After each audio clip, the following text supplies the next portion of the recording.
Assalamualaikum warahmatullahi wabarakatuh. Perkenalkan, nama saya Raja Yoga Octavianus. Hari ini mengajar pelajaran sejarah di kelas 11-7, di mana saya hari ini akan supervisi dan didampingi oleh supervisor Ibu Yeni Oktarina MPD. Demikian, terima kasih. Wassalamualaikum warahmatullahi wabarakatuh. Selamat siang Pak Raja. Oke Pak Raja, kan hari ini adalah kegiatan coaching ya, dan juga supervisi kelas kelas maupun Pak Raja. Boleh saya tahu kira tujuan pembelajaran hari ini apa?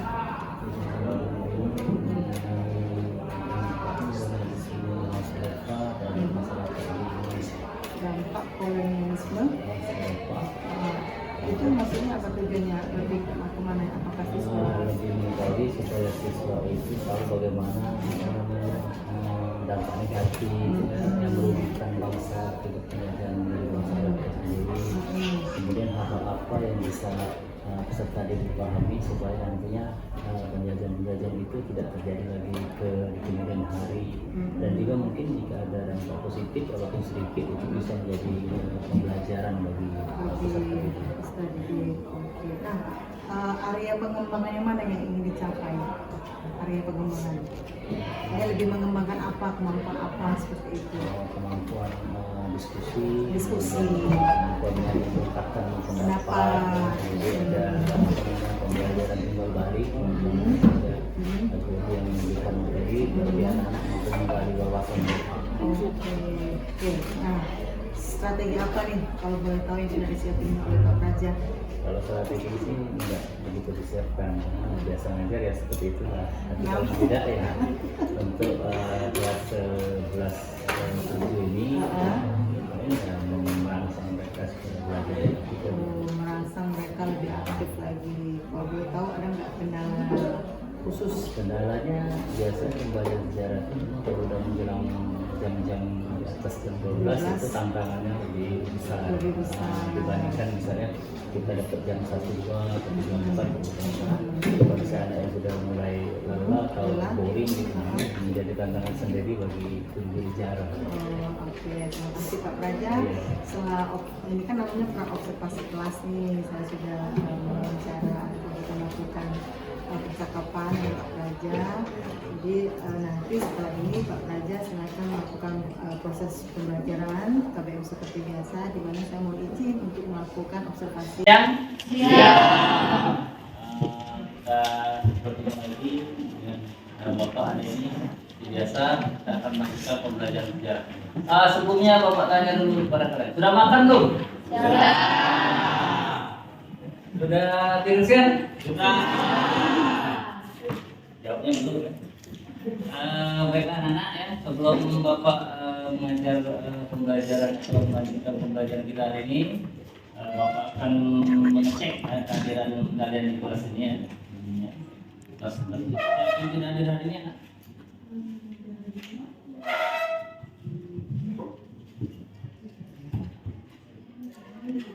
Ada yang tadi? Siapa? Namanya? Ranti, keterangannya? Oke.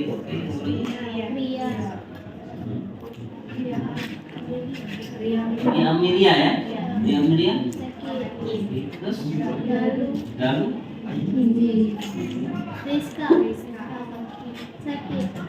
Rizka ya? Rizka. Sakit ya? Dan? Nazar? Fajar Yudinata ya?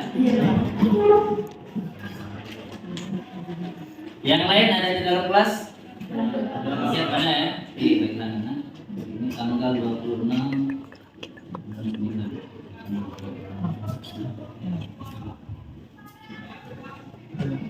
silakan kalian buka buku dan keluarkan LKS maupun siapkan buku catatan yang ada. Apa yang perlu siapkan?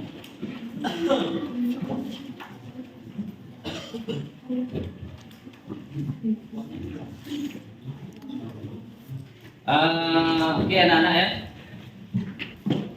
Sebelum kita memulai pembelajaran pada hari ini ya, hari ini materi yang akan Bapak sampaikan itu berkaitan dengan dampak ya, negatif maupun positif dari kolonialisme bangsa Eropa terhadap bangsa Indonesia ya, atau bagi bangsa Indonesia di Nusantara ya. Jadi sebelum kita mempelajari itu, silakan kalian buka dulu di LKS-nya ya. Masih di halaman 15 ya. 14 dan 15. Nah sebelumnya Bapak tanyakan dulu kira-kira dari pembelajaran kita pada minggu yang lalu, apakah kalian sudah mengerti berkaitan dengan pemerintahan kolonial bangsa Eropa di Indonesia? Sudah?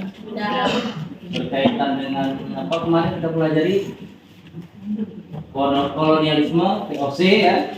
Kemudian dilanjutkan dengan Republik Batak atau Prancis, dan kemudian lagi dilanjutkan oleh pemerintahan kolonial Inggris. Nah, tapi untuk memastikan itu, Bapak akan sedikit memberikan pertanyaan ya buat kalian supaya lebih mengingat kembali materi yang sudah kita pelajari. Silakan kalian perhatikan ya di LKS antara halaman 14 dan 15. Di sini Bapak akan memberikan sedikit game, sedikit quiz. Jika kalian bisa menjawab pertanyaan itu ya seperti biasa, silakan kalian angkat tangan kanan, kemudian sebutkan nama dan langsung dijawab. Oke? Oke ya. Kita mulai ya dengan sedikit pertanyaan. Suatu aturan ya, penyerahan sebagian hasil bumi sebagai pajak itu diistilahkan dengan istilah apa? Apa Pak? Suatu aturan penyerahan hasil bumi sebagai pajak. Silakan yang tahu antara halaman 14 dan 15. Nama? Febiana. Oke, Febiana. Kontingenten, betul ya? Iya, betul sekali. Tepuk tangan dong buat Febiana. 1 poin untuk Febiana. Kita lanjutkan soal kedua. Siapakah tokoh Belanda yang menerima penyerahan kekuasaan dari Prancis kepada Inggris?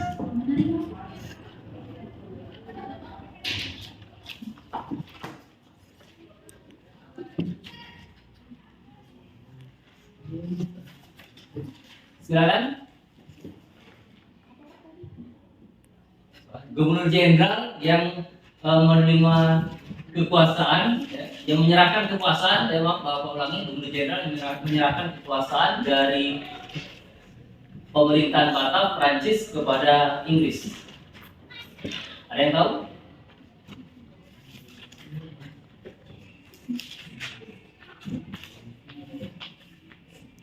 Ayo, dibaca lagi kuncinya. Pak, Ya, silakan namanya. Rasel. Ya, Rasel. Willem V benar? Siapa? Willem V. Raja William. Iya. Raja William itu kurang 4. Ada yang lebih 4 ya? Herman Ini si Lucy. Lucy. Herman William Deandres. Mendes. Belum 4. Silakan. Siapa? Tiara. Tiara, silakan. Napoleon Bonaparte. Masih kurang 4. Jawabannya apa? Gubernur Jenderal Jensen, itu ada di halaman 15. Pada saat perjanjian Tuntang atau kapitulasi Tuntang pada tanggal 18 September tahun 1811. Oke? Ada di halaman bawah. Nah ya. Satu pertanyaan terakhir ya. Apa nama lain proyek jalan raya terpanjang di Pulau Jawa yang dibangun pada masa pemerintahan Herman Willem Deandres? Ya, Tiara. Jalan Raya Pos. Jalan Raya Pos atau bahasa Belandanya Grootpoolweg. Ya, betul ya. Tepuk tangan dong buat ya. Nah, baiklah anak. Jadi itu dari pertanyaan tadi. tadi ya, dari yang Bapak sampaikan tadi itu sekedar mengulas kembali ya. Jadi seperti yang sudah pernah Bapak sampaikan kepada kalian, bahwa penjajahan bangsa Eropa di Nusantara itu ya tidak dalam satu periode, tapi terbagi menjadi beberapa periode ya.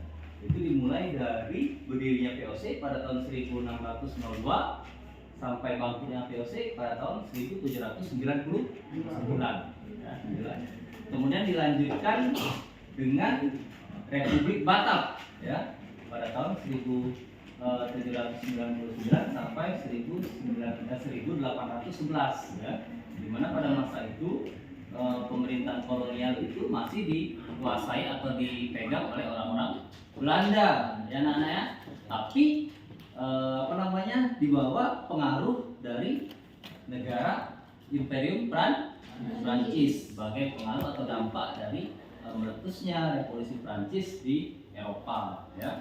Nah kemudian setelah adanya penyerahan kekuasaan melalui kapitulasi Tuntang pada tahun 1811, maka kekuasaan Indonesia atau Nusantara kita itu diserahkan kembali dari pemerintahan Batak kepada pemerintahan Inggris ya. Dimana pada waktu itu Gubernur Jenderal yang berkuasa di Indonesia itu bernama Sir Thomas Stamford Raffles ya, antara tahun 1811 sampai 1814. Nah setelah itu barulah pada tahun 1814 ya dibuat atau dibentuk kembali pemerintahan kolonial Hindia Belanda. Pada hari ini kita akan mempelajari ya, mengenai materi yang mana berkaitan dengan pengaruh atau dampak baik itu negatif maupun positif dari kolonialisme bangsa Eropa di Nusantara. Menanyakan untuk Bapak lanjutkan. Ini saja ini.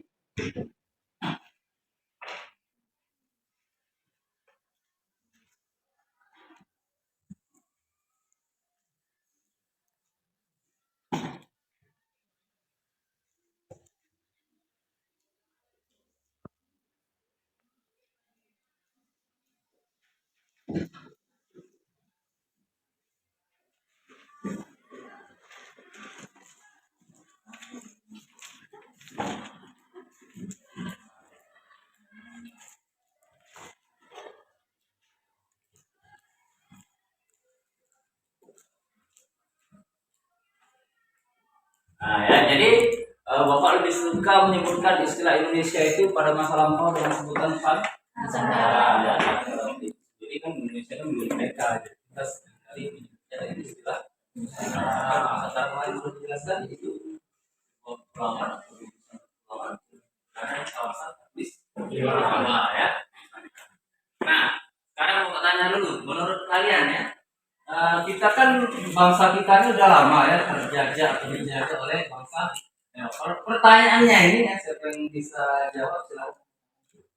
Dijajah itu menurut kalian mengenakkan atau tidak mengenakkan? Nah, siapa tadi yang bilang? Iya. Saskia. Kenapa dijajah itu tidak enak? Coba. Ayo.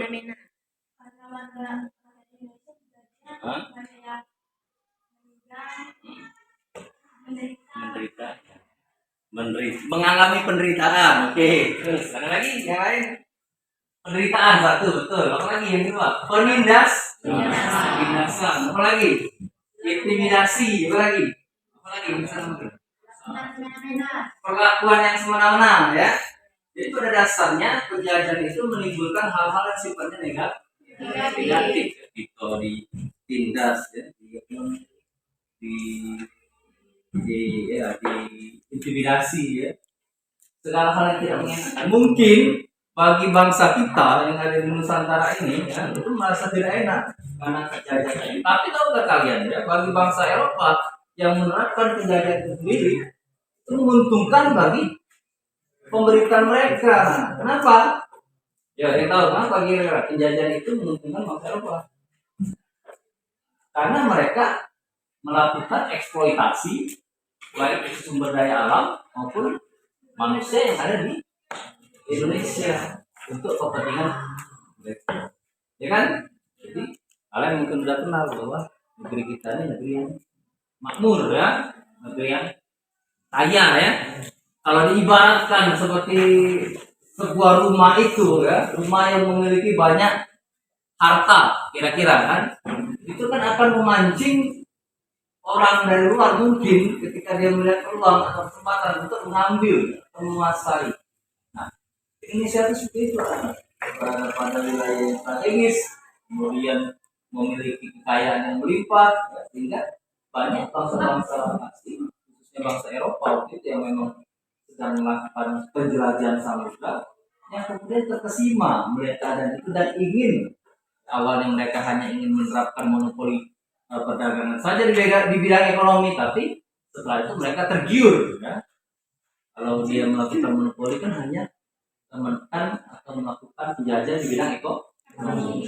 Ternyata lebih dari itu nafsu bangsa Eropa ya. Mereka ingin juga menguasai di bidang politik pemerintahan, kemudian di bidang sosial budaya, bahkan masyarakatnya pun mereka manfaatkan untuk kepentingan.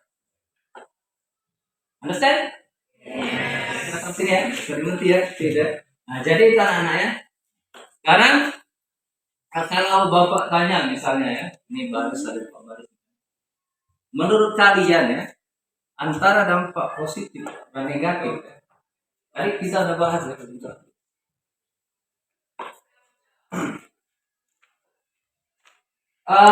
udah kita bahas ya, kalau penjajahan itu berdampak negatif sudah pasti ya. Nah, sekarang pertanyaan bapak kedua, selain negatif, ada nggak dampak positifnya penjajahan?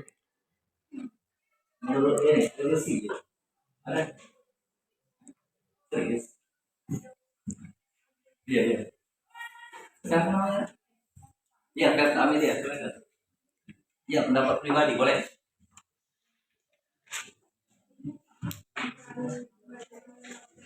Oke sekali. Akulturasi ya, ya. Kita melihat suatu budaya baru yang dibawa oleh bangsa Eropa yang mungkin ada hal-hal yang sifatnya positif, kemudian bisa membuat peradaban kita menjadi lebih maju ya anak-anak. Terus sekali jawaban dari pertanyaan. Ada lagi yang lain? Yang cowok, yang laki-laki coba. Selain dari adanya akulturasi budaya, berarti pertama menjawabnya dari bidang budaya. Oke. Yang lain? Misalnya dari bidang ekonomi.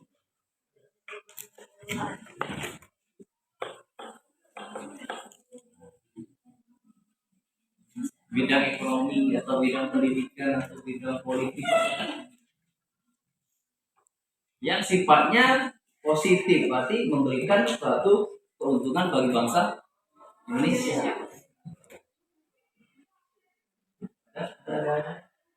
Itu disimpan dulu ya, nanti akan kalian cari dalam termin atau sesi diskusi. Nah, sebelum itu Bapak tanyakan lagi kira-kira berkaitan dengan positif tadi. Jadi kalau ada negatif sudah pasti ada positif. Dengan rasio atau perbandingannya anak-anak ya. Kalau Bapak tanya misalnya antara dampak dari kolonialisme itu 100%, menurut kalian berapa persen yang negatif, berapa persen yang positif? Sama 50% negatif, 50% positif. Atau 100% negatif? Mungkin ya.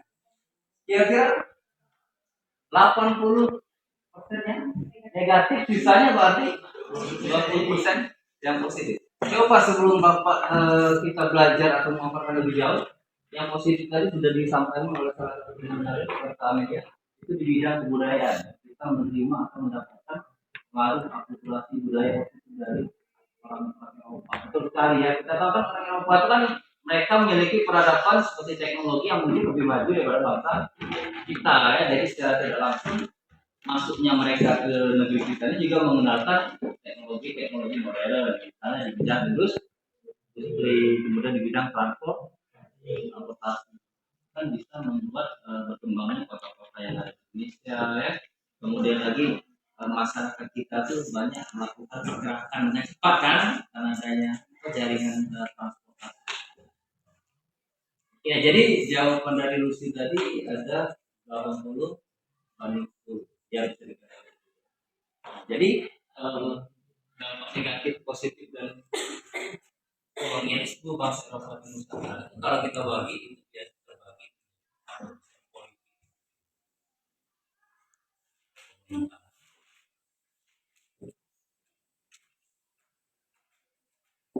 Kemudian yang kedua tadi sudah bidang ekonomi, kemudian bidang sosial, budaya. Yang terakhir itu yang tak kalah penting itu di bidang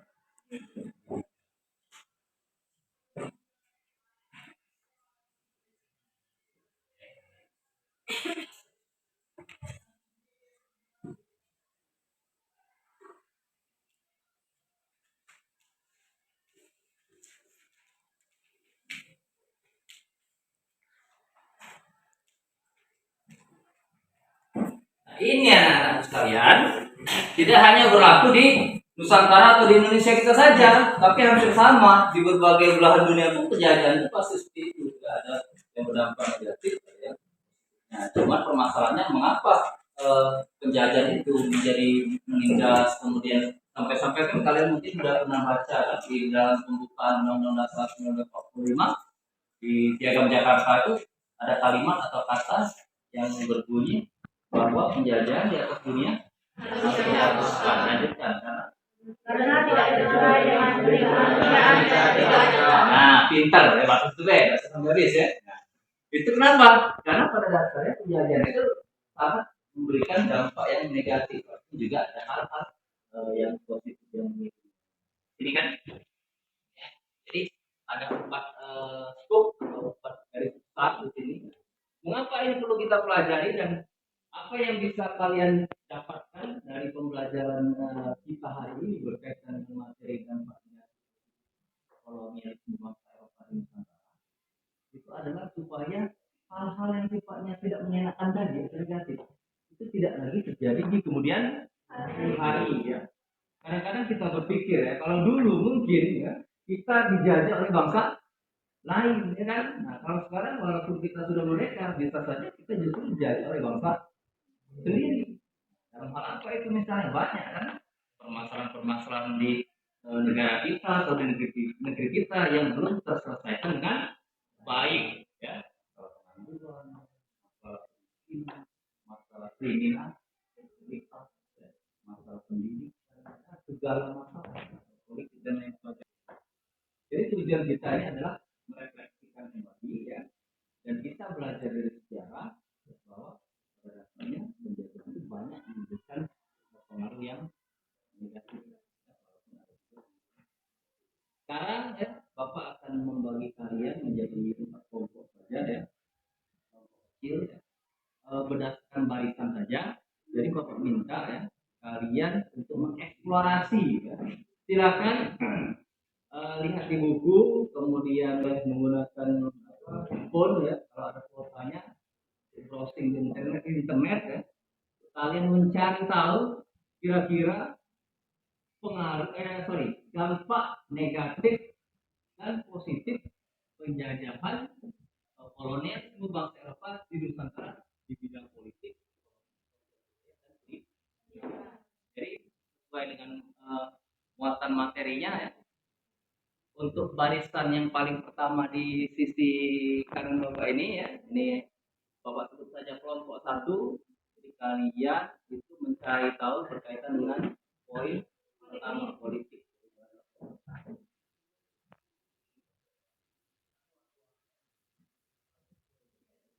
Kemudian di barisan sebelahnya yang ada di depan Bapak ini adalah berkaitan dengan ekonomi.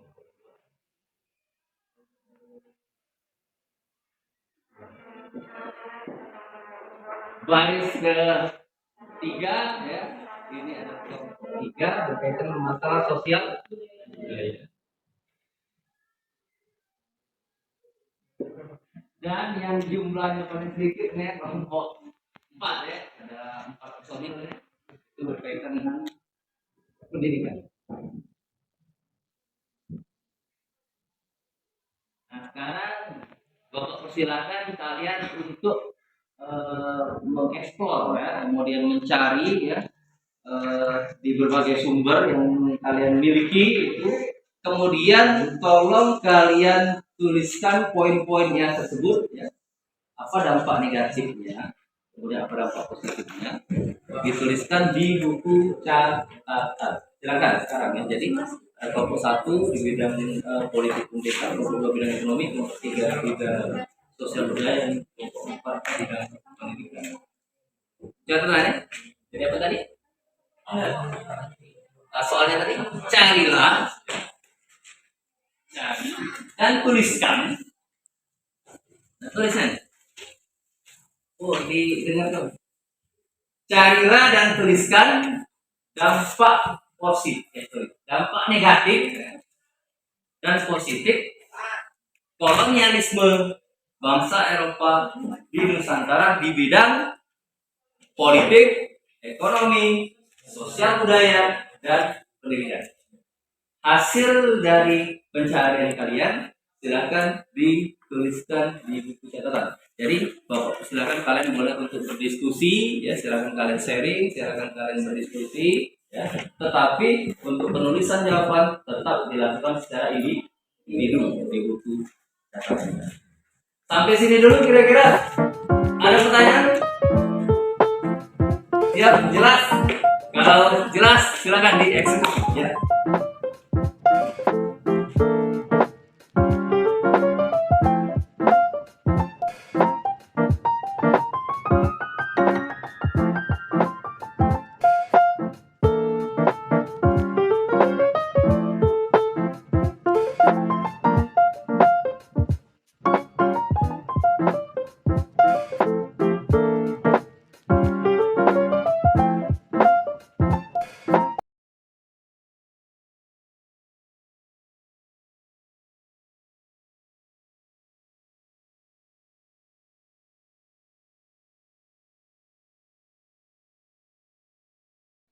Monopoli. Nah, ikan berarti salah satu contoh dampak negatif. Ini nanti akan Bapak cek. Kalau misalnya ada yang tidak tahu, kalau dari Bapak silakan.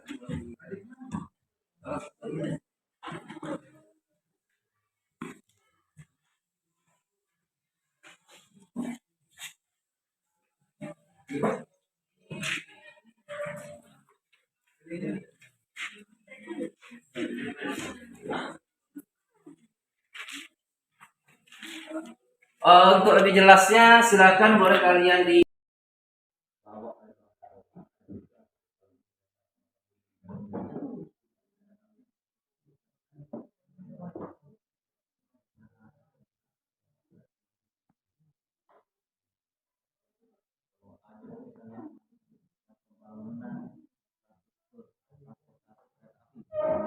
yang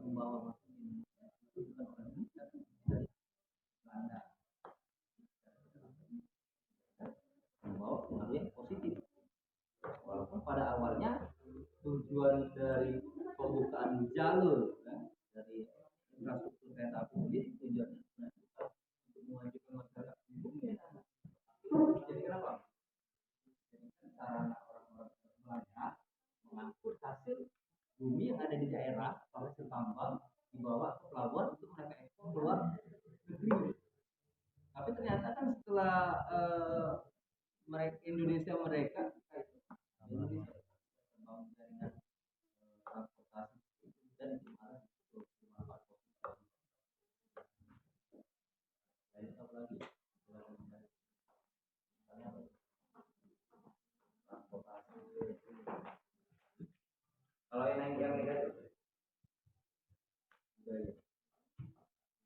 pendidikan,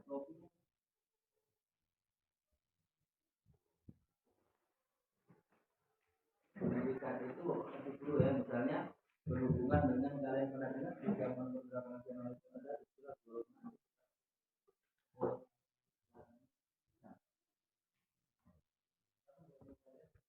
Orang-orang Indonesia atau generasi pertama orang Indonesia yang mempunyai pendidikan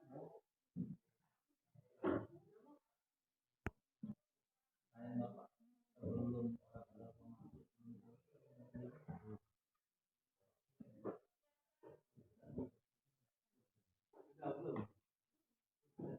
dari zaman kerajaan Sriwijaya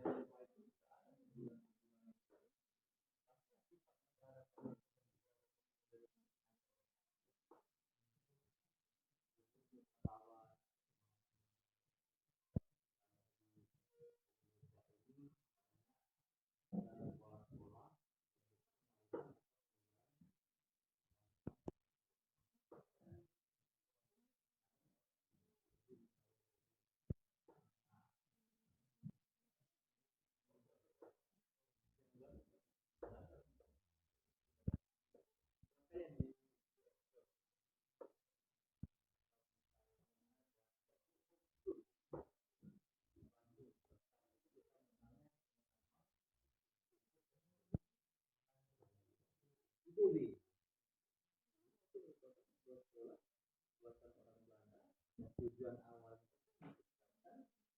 golongan-golongan yang bisa mereka itu dipekerjakan di kantor-kantor pemerintah.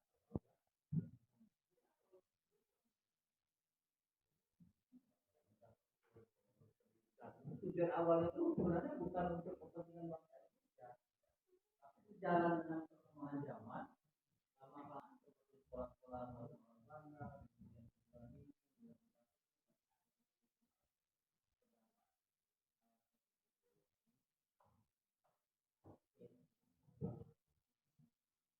yang boleh sebenarnya untuk memberikan pencerahan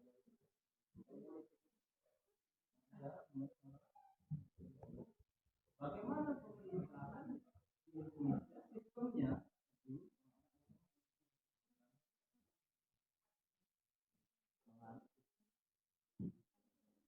kerajaan raja ya.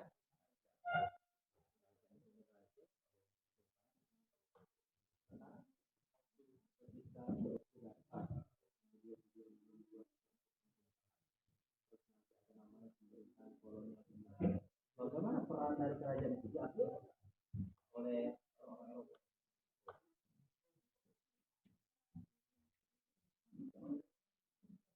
Tidak diaktifkan.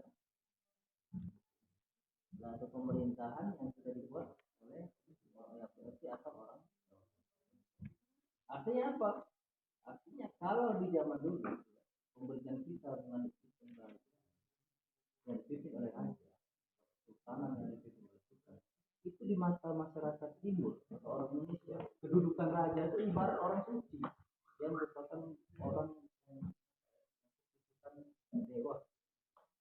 Ketika Belanda udah masuk ke Indonesia, mereka mengobak abrik itu, kemudian mendirikan suatu pemerintahan sendiri yang harus diakui oleh raja-raja tadi. Artinya apa? Artinya kedudukan raja tidak lagi menempati kedudukan yang tinggi, sudah bergeser turun di bawah kekuasaan pemerintah kolonial. Artinya raja itu sendiri seperti pegawai dari pemerintah kolonial. Kira-kira di dampak negatif kolonialisme. Kedudukan raja tidak lagi berada di atas ya, di lapangan kerja paling atas. Mereka seperti pegawai atau bupati yang diatur atau dikendalikan oleh pemerintahan kolonial. Bagaimana kalau misalnya raja atau sultan juga mau mengikut aturan yang sudah dibuat oleh pemerintah kolonial? Mudah saja, tinggal diperangi. Itulah kenapa pada zaman kolonial, pada zaman penjajahan Eropa itu banyak gubernur jenderal ataupun pejabat-pejabat orang-orang Eropa yang mencampuri atau mengintervensi urusan pemerintahan tadi. Supaya apa? Supaya mereka bisa mengendalikan siapa saja yang bakal menjadi raja-raja di dunia. Jadi ada yang dihapuskan oleh pemerintah oleh orang-orang Eropa, tapi juga ada yang dipertahankannya. Ya, tapi mereka akan melihat kira-kira raja ini bisa tidak diajak bekerja sama oleh pemerintahan kolonial. Kalau misalnya dia bisa diajak bekerja sama, itu akan dipertahankan. Tapi raja itu akan menjadi raja boneka karena dikendalikan dia oleh pemerintah kolonial untuk orang Eropa. Tapi kalau seandainya dia nggak bisa diajak kerja sama, meletuslah perang. Kita kenal seperti perang gitu.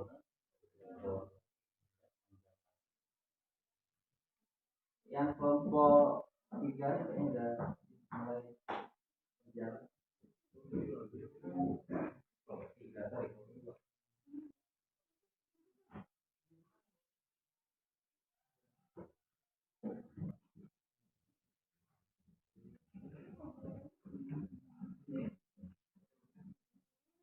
Nah nanti Bapak kasih waktu kira-kira 5 menit.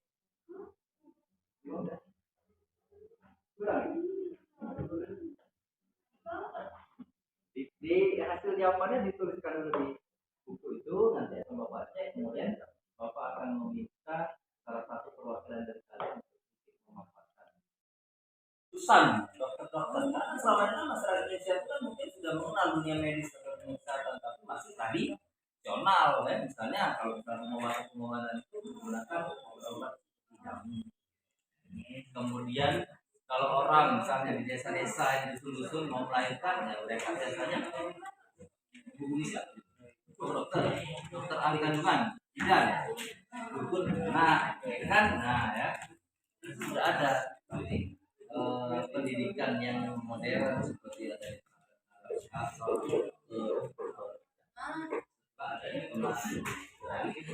kolonial di bidang pendidikan. Ya di situ ada misalnya kebijakan yang melahirkan progres baru di kalangan masyarakat pribumi seperti dokter dan menteri kesehatan. Ada yang kenal nggak tokoh pahlawan kita misalnya yang berasal dari lulusan Skopje yang menyandang gelar dokter waktu itu? Salah seorang tokoh pergerakan nasional yang mendirikan organisasi Budi Utomo. Oh, benar, siapa yang tahu? Dokter apa itu dari Skopje? Dokter Wahidin Sudiro Kusono, ya. Dokter Suto Tomo. Terus Dokter Cipto Mangun Kusumo. Nah, itu kan semuanya bergelar dokter, berasal dari sekolah apa? Skopje, sekolah kedokteran. Siapa yang buatnya? Orang Indonesia? Bukan, orang Belanda. Artinya guru-guru mereka orang Belanda. Artinya mereka sebagai bangsa pribumi mengambil atau menyerap ilmu pengetahuan kedokteran modern. Tapi apakah mereka hilang apa tadi Bapak? Jati dirinya sebagai bangsa timur? Gara-gara merek sekolah dokter itu jadi kebarat-baratan. Kalian perhatikan 3 dokter itu, bagaimana keseharian mereka? Mereka menggunakan tradisi dan busana Indonesia Jawa kan begitu kan? Nah, pakai belangkon, pakai kain lurik, pakai sarungan, gitu kan? Apakah mereka lantas ini hidup bergaya-gaya Eropa? Mereka ini yang menjadi beliau-beliau ini yang menjadi pelopor ya, penggerak pertama. Misalnya pada era pertengahan, termasuk juga yang salah satunya tadi yang Bapak sebutkan seperti Suwardi Surya, yang kelak kemudian hari dia menjadi tokoh di dunia pendidikan, yaitu dengan gelar Ki Hajar Dewantara. Apa yang beliau lakukan? Mendirikan apa dia? Mendirikan suatu apa pesantren,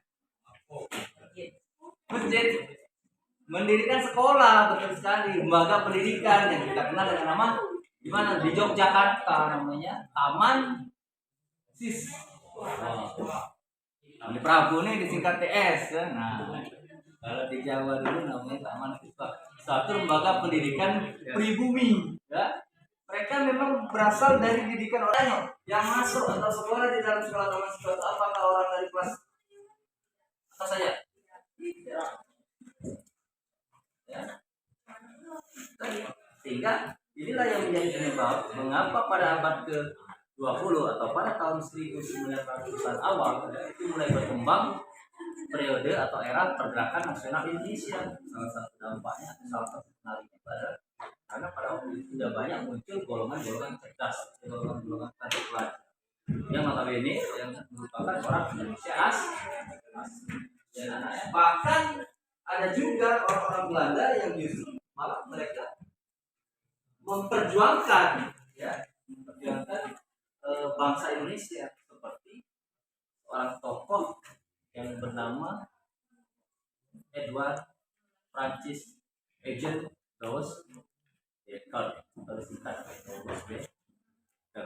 Beliau orang Belanda, ya, keturunan, tapi menaruh simpati dan merasa iba dan prihatin atas penindasan yang dilakukan oleh bangsanya sendiri terhadap orang-orang itu.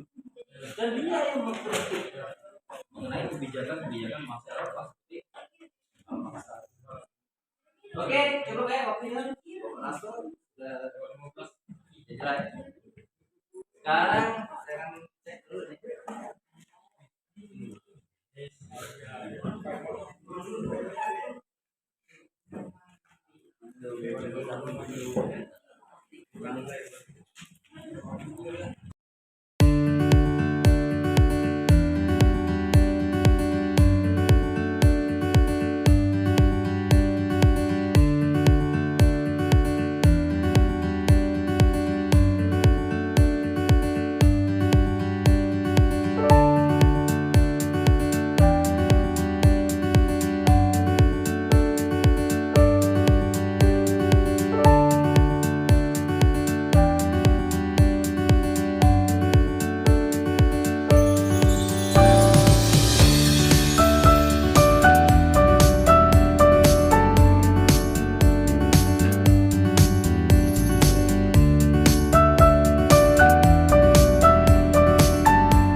didengar jelas oleh teman-temannya.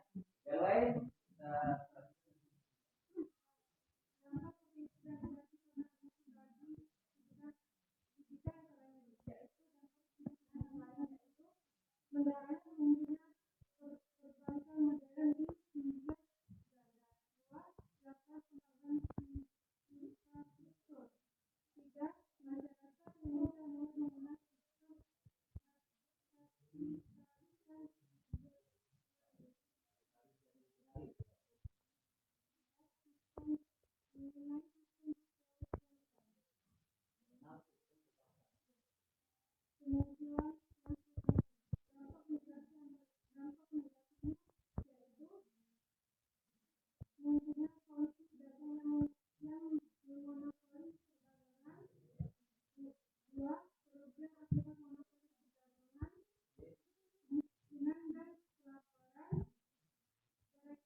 ini dari kelompok 2.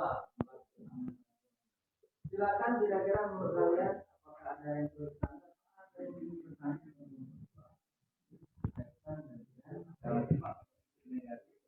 Di bidang ekonomi. Ada? Silakan. Ada kelompok 3, kelompok 4, atau kelompok 1?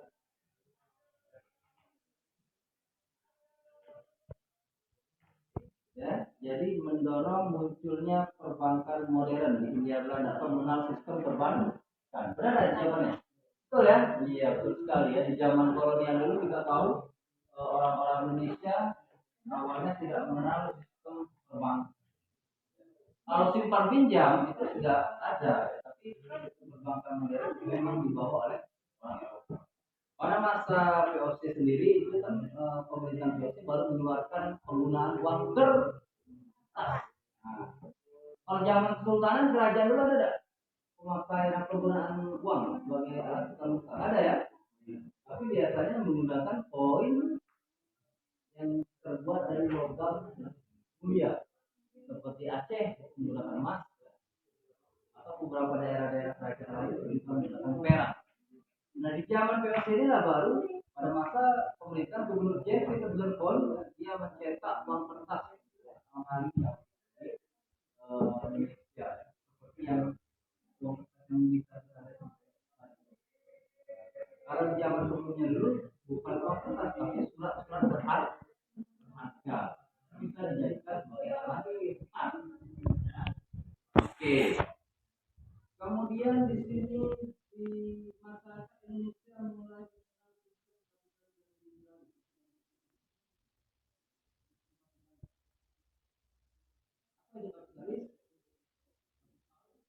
liberalisme ini adalah sistem ekonomi yang mengedepankan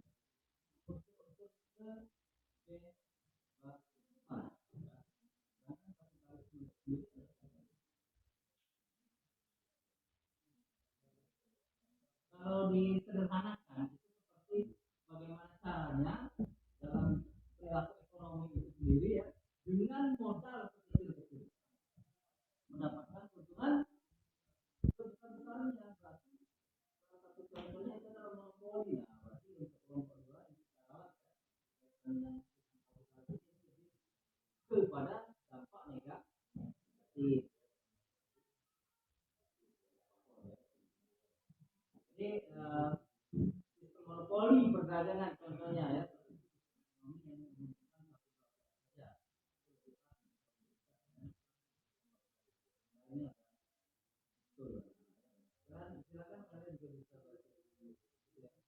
Kemudian infrastruktur ini berhubungan dengan transportasi ya. Apa contohnya? Kalau Bapak tanya misalnya sebelum bangsa Eropa datang ke Indonesia, apakah di Indonesia sebelum ada pelabuhan? Tidak, sudah ada. Pelabuhan-pelabuhan di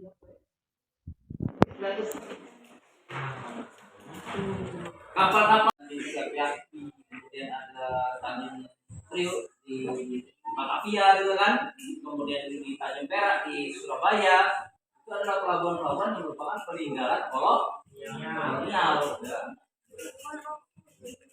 Menuju kapal dulu ya kan, kapal yang masuk lewat Sungai Musi ke Ampera ya, kapal dulu yang bisa diangkat kan kereknya turun kan, karena di zaman dulu ya, itu waktu pada saat Ampera itu dibangun itu masih banyak kapal-kapal bertenaga uap yang masuk ke perairan Sungai Musi. Karena sekarang ini Sungai Musi sudah mengalami pendangkalan sehingga lagi ya jembatan pun tidak diaktifkan kembali ya, patrolnya itu ditutup. Kenapa? Karena kapal-kapal yang mereka masuk itu kapal besar. Nah ini orang-orang Eropa yang Belanda, mereka mendirikan perusahaan-perusahaan galangan-galangan kapal. Kemudian tadi yang sudah Bapak kasih contoh tadi editor kali ini, transportasinya ini apa nih? Misalnya jalan ya, jalan yang sudah di apa tadi sebelum materi di tahun minggu yang lalu tadi, pembangunan jalan raya pos ya, pos ya, atau jalan raya Anyer Panarukan itu anak yang kurang lebih panjangnya 1.100 km dari ujung Anyer Jawa Barat sampai Panarukan ujung Jawa Timur.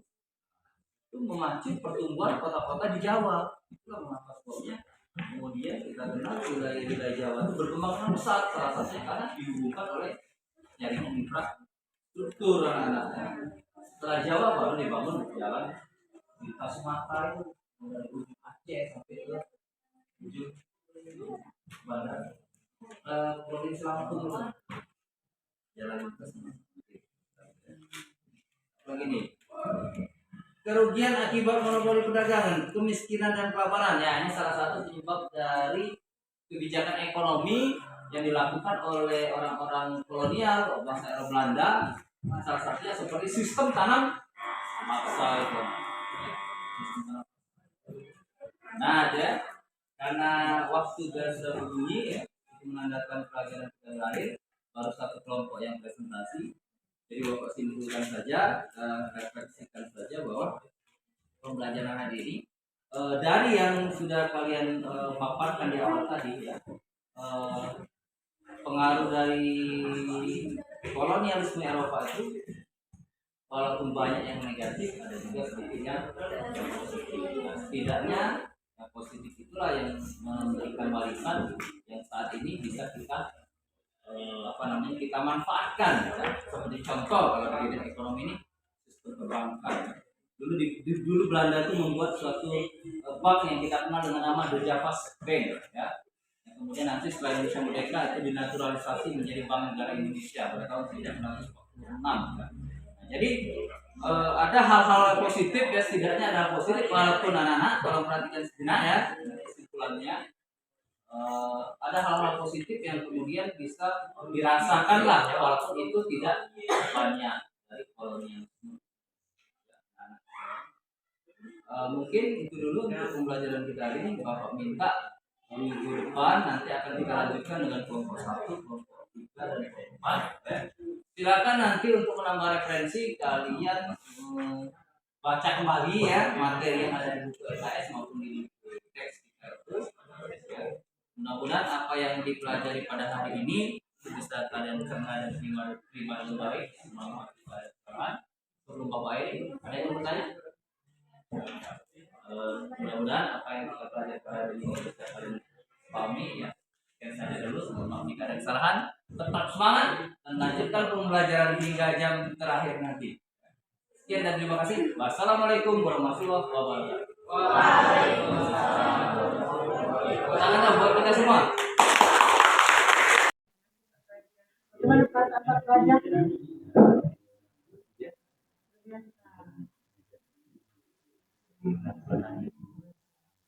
Pak Raja ada nggak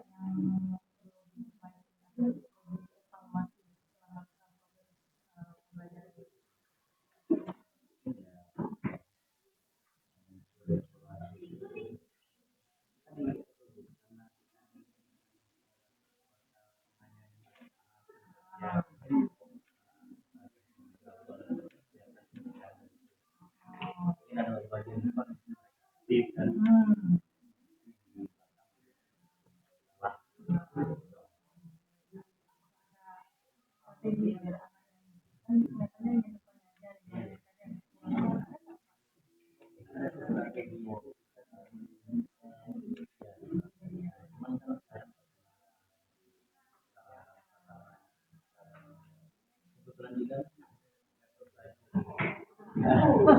Biasanya juga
kan kesannya nanti kayak nggak formal ya.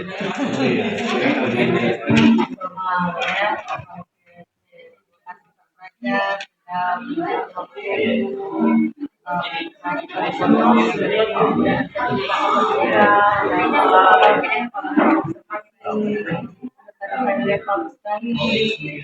Memang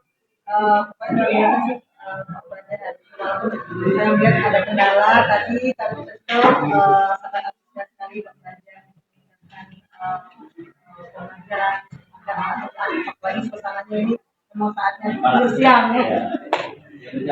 Yang Krusial sekali. Kalau jam 9 malah Lebih enak ya.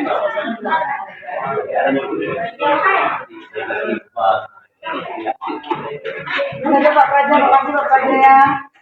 Makasih Pak Pelajar.